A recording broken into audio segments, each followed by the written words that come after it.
Friends, Americans, countrymen, lend me your ears. I come before you today on the 8th of October, 2017, to make some comments about my response, both personal and emotional, in regards to the shooting in Las Vegas that occurred late on the 1st of this month. There are 59 people presently dead as the result of this attack, including the perpetrator, and around 500 others injured, and I chose to spend some time in research and reflection upon the event before making my response, in hopes of saying something that might provide some facet of respect and sense to the pain and sorrow the survivors of this attack are experiencing. It is a fact of some very small comfort that these survivors and victims of this attack are hardly alone in this experience, and that they might, together, among themselves and the victims of other such attacks, come together in their shared experience and grow stronger than they had been before. It has been a constant theme of my current run for president, if anything, I would consider a slogan. That which is closest would be my desire to make the world a better place. And immediately, there is a call to make the world a better place by providing for the needs of the victims of this attack. It seems a great many people have attempted to do this very thing by reaching out to local blood banks, sufficiently such that the U.S. supply is overfilled at the moment in relation to the needs it presently has. And I can only express incredible thanks to anyone who chose to give quite literally of themselves in order to try and see to the needs of these victims. I am incredibly proud that my fellow Americans would come together in this way, and incredibly grateful that we would reach out and try to make these needs more bearable. There are, of course, any number of financial needs left in the wake of these medical expenses, and in the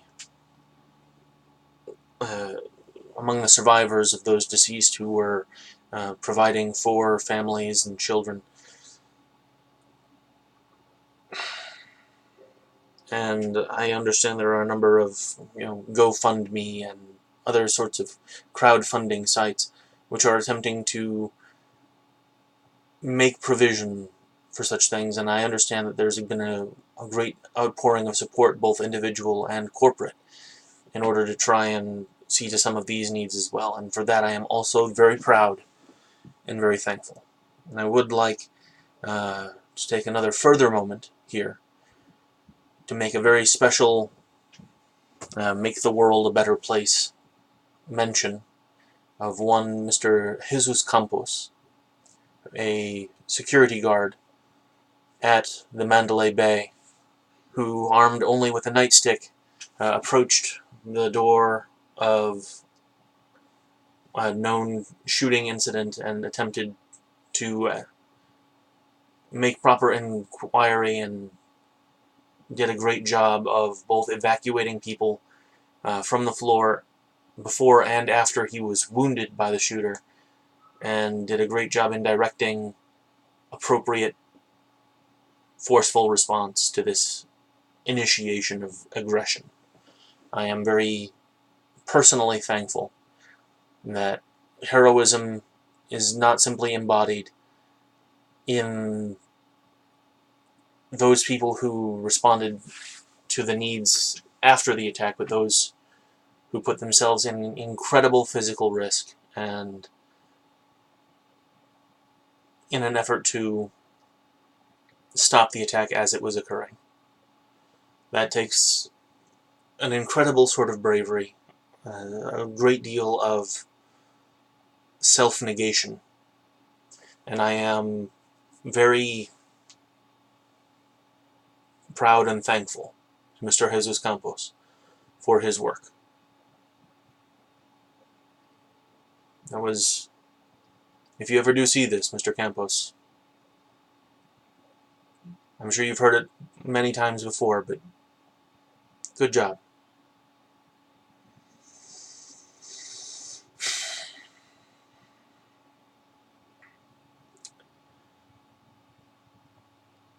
The most central issue that I am finding with this shooting in particular, is the unknown nature of its motive.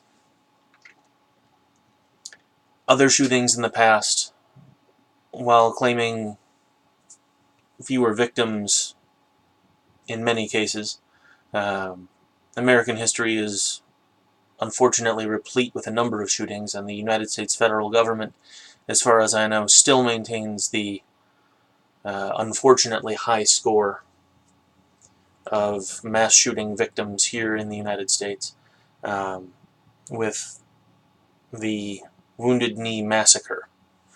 But that was some years ago, and I understand that there have been other shootings perpetuated by individuals since that have higher ratios but fewer victims than this. And in many of these instances, many of these cases, there was always a more clear delineation of why this was happening. Why this particular means or method was chosen to try and affect a certain end or ends of the shooter.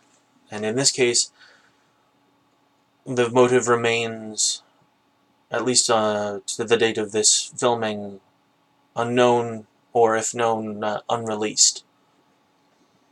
There seems to be some very conflicting datum about the nature of the shooter. He seems to have been a very withdrawn, very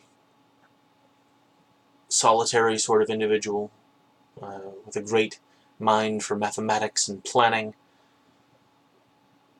He seems to have been very kind to those within his immediate tribe, his friends, his family, his former stepchildren, his ex-wives, his current girlfriend, even her family, in places far abroad, all seem to refer to him as someone who was very smart, very strategic, very informed, but also very caring. He took a great deal of care for his mother. He took a great deal of care for his brothers. He did everything he could to provide for his girlfriend in the days before the attack, including, presumably with some foreknowledge of what he was doing, sending her overseas and seeing to her security and comfort in this new place. All of these points of evidence are in such stark contrast to the actual attack itself, where people outside of his immediate tribe were so very negatively affected by what can only be described as an incredible callousness, as a psychopathic, sociopathic. Motive is unknown. I can't really make that kind of call. I'm sorry. But certainly very violent instigation of aggressive, just brutal force. It's terrible. And it seems to be an incredible shock to everyone who knew the man. It seems to be an incredible, just kind of out of the blue thing. His brother, Eric, described it as something like a meteor strike. Out of the blue, just boom, a bunch of people are dead, and you just don't know where it could have come from, and it is only now, upon reviewing the datum, the things that were going on, both long before and immediately before the attack and the shooter's death, that some hints at pattern begin to emerge.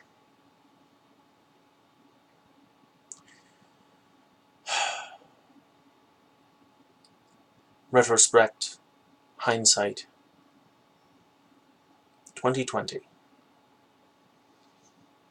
There are a number of signs that are recognized by professionals in these sorts of matters as being signs of a potential violent outbreak. Loneliness, sudden changes in behavior, uh, owning, to some extent, firearms can be related to these sorts of attacks, but that's really, that's in the medium. Bombers also happen to own bombs, arsonists also happen to own lighters and matches.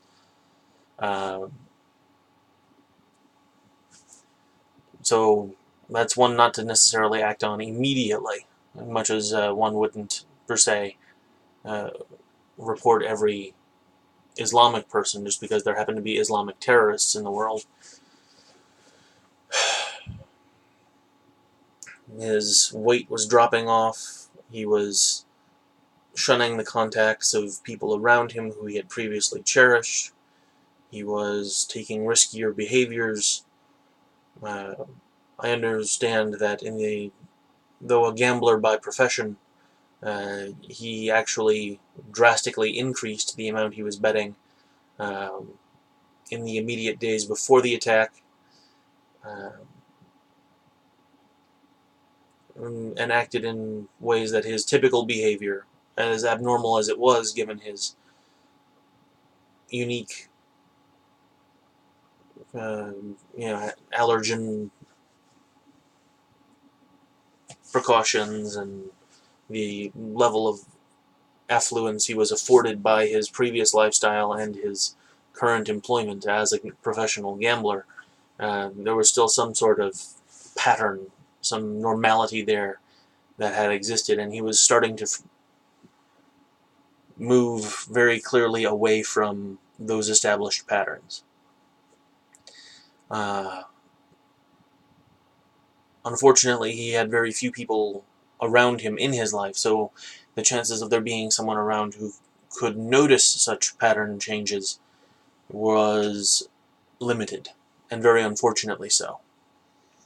Um, Whether or not his loneliness was a contributing factor, I would hesitate to guess, but as someone with friends and family and loved ones near me, I frankly don't understand that particular loneliness well enough to make that call.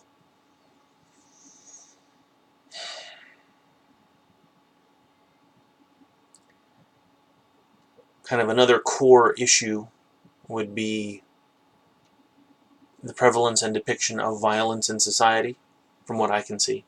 Um, his 64 years on this planet would have put him roughly at about draft age at the very end of the Vietnam War, and though he hadn't had any particular military background, what society perceives of as violence it would be very unlikely to escape those sorts of presentations in media, in news, in the lives of friends and family. Apparently he was an avid shooter as a hobby. Not much of a hunter from what I can see, but a shooter. Someone who enjoyed the mathematical precision, the practice of it.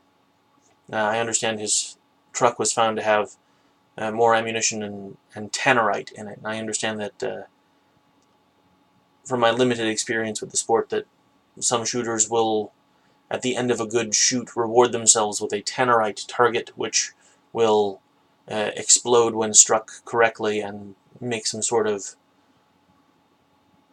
emotional, visceral experience for the shooter, in addition to the enjoyment of their precision and repetition.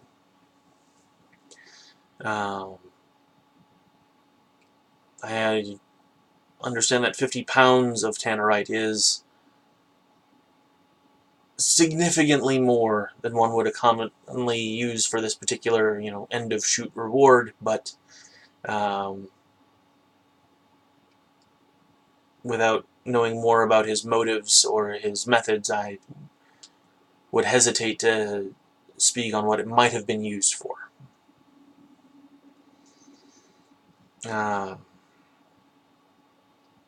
The way that our society presently inundates itself with violent depictions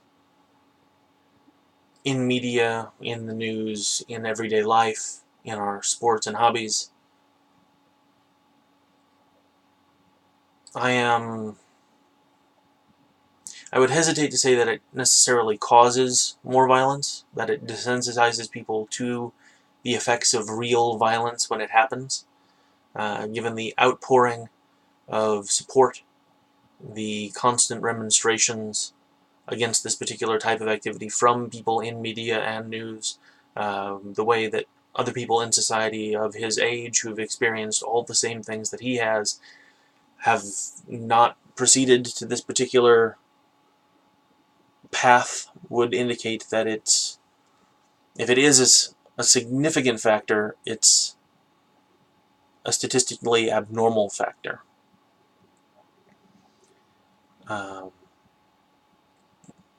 There's always going to be the next, Jack Thompson saying that video games are causing this sort of violence. There's always going to be the next Anna Kasparian saying, such things affect the male mind in order to harm all sorts of people.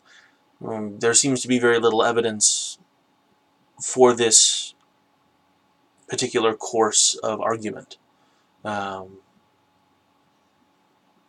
It may have been some factor. It was probably not a decisive or statistically significant factor. But it is certainly an argument to watch for in the next few days. The argument that, of course, sprang up immediately, often in the same breath as calls to reject politicking, looking at you, Hillary Rodham Clinton. I mean, really, you didn't even put a comma in that sentence. Was to take political actions on the concept of gun ownership, which is something of a dead horse at this point. If there will be change on gun ownership, it will not occur as a specific reaction to a specific shooting event. Americans have ingrained themselves too much with a culture of gun ownership, with a culture of seeing firearms not necessarily as something harmful to everyday civilians, but something as useful, a part of their daily lives, as a part of their everyday existence, as another tool, another part of their daily wear, as much as a wallet or a watch would be. It's just too significantly a part of our culture to hope that some law might be passed against. I mean, that would be roughly the same as trying to make some sort of federal law against consuming refined sugars. It's just not going to be a thing at the present time. It's too significant a part of who we are as Americans. But attempting to use such moments of publicity, of media insistence to speak about an individual politician's desires for what gun ownership in the United States should look like is not unheard of. It was the comments of Dianne Feinstein and Hillary Clinton, among others, were frankly de rigueur at this point. It was expected. It's what happens after a shooting. Those who are pro one side send thoughts and prayers, the other side sends thoughts and prayers and says we should do something, but then does nothing. It's just what happens.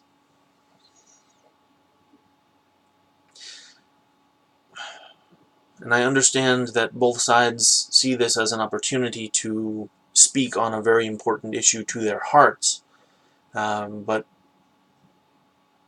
those in government should recognize that this is not the way that the American people have perceived this issue, and the chances of there being some sort of legislative change,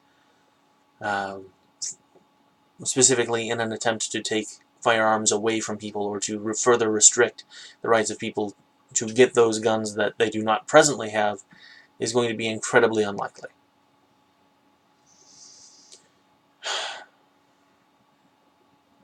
So what can we do then?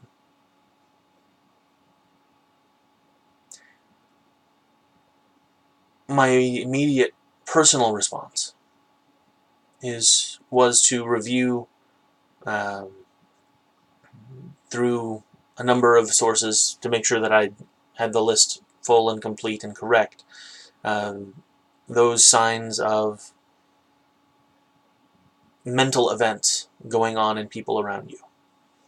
And to make a review in my memory of those people who I love and care about, and to see if anybody was demonstrating any significant number of those signs. And I would encourage those around me, and those who are viewing this, to, go ahead, do a little research, look it up for yourself, find out what are some ways to predict violent behavior in others, learn them, review them, and start applying them. I know there happens to be a lot of overlap between the signs of violence towards oneself, violence happening to someone. A lot of the signs of child abuse will often also show up on potential watches for suicide or lashing out. And mass violence all tend to look very similar. And I frankly can't think of any reason why these signs shouldn't be reviewed, because all of those things are really good things to stop, at least according to my moral preferences. I then generally tend to be more of a, gosh, it would be great if other people had a chance to learn, to improve themselves, to make both themselves and the world around them better, rather than to die. Even if there might be some justification in their past behavior that would indicate some sort of moral vengeance, that would justify some sort of moral outrage, a lack of sympathy or sorrow in someone's death. I can't help but view any death as a loss, at the very least, of possibility. No man is an island, goes the poem. For whom the bell tolls, it tolls for thee. Every loss is a loss to myself. And so on. What I might do as president, unfortunately, is very limited. The nature of the Constitution is one that rather constricts the official capacity of the presidency. As president, I might encourage and weigh any scientific merits of any legislative plan proposed that might, within the constrictions of the Constitution, seek to mitigate the potential damage such attacks might have in the future. Be it to create some better way of ensuring guns end up in the right hands and not the wrong ones, whether it's providing more for the mental health and safety of anyone who might happen to come in contact with firearms, legally or illegally, whether it's to create better plans of response to such attacks, considering that within our present system and culture they are approximately as inevitable as the London mayor might consider Islamic attacks on the streets of his own city. It's something that we're all learning, unfortunately, to live with. The world is a sad and sorry place. And it seems to be all the more sad and sorry, especially in comparison to those great strides we have taken.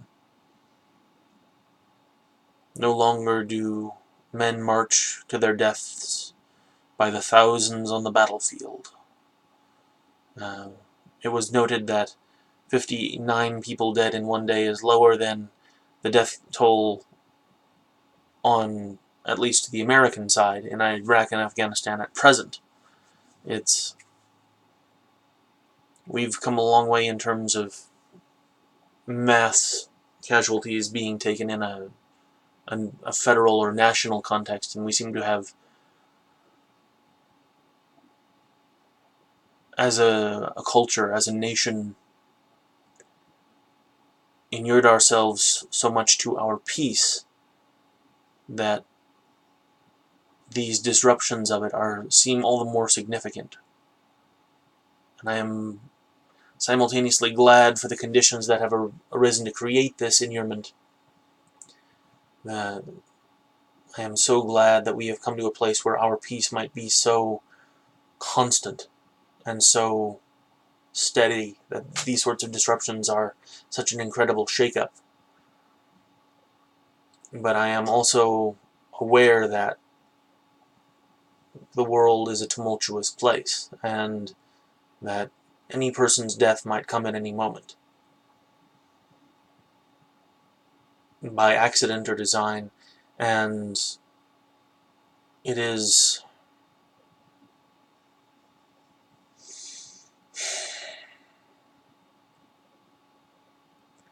an odd mix of comforting and disappointing to me that disruptions of life as comparably small as 59 people seem so huge to us today. We've come a very long way, and I'm very thankful for the work that so many people have done to making this world a better place. If you, my viewer, would like to yourself make the world a better place, in addition to those personal things you can do, reaching out to the people around you, in your life, your friends, your family, your co-workers, people you meet on the bus every day, I would like to make, once again, a special shout out to the Habitat for Humanity people, who have been making the world a better place by providing homes for those still in great need for many years now. Our hurricane season is something that I probably won't be commenting on in this series, but it has affected a great many people this year, and Habitat for Humanity is one of those ways in which people can reach out with their time, their talents, their treasure, or their energies to try and make the world a much better place for a lot of people. And I would like to end this video by making a very special mention here, that it is my hope not only that I might make the world a better place for myself and those around me, but that the world might not just be better, but also more hopeful and more peaceful in the future. And that I hope the very best for all of us. Until next time.